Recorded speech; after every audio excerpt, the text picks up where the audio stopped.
नाज़रीन अस्सलाम वालेकुम। अमान ॾिसी रहिया आहियो जीडीएन वेब न्यूज़। आऊं आहियां जावेद उस्मान बिजाणी।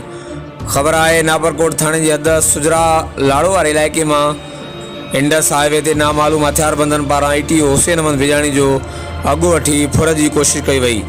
हथियारबंदनि पारां ईटीओ हुसैन अहमद बिजाणी मथां हथियार सिधा कया त ईटीओ हुसैन अहमद बिजाणी पंहिंजे दिफ़ा में पिस्टल कढी हवाई फायर कया। जवाबदार इंडस हाईवे खां लाहौरी वाह वेझो दरमियानी रस्ते खां ॾखिण तरफ़ फ़रार थी विया। पुलिस वाक़े वारे हंधि न पहुती।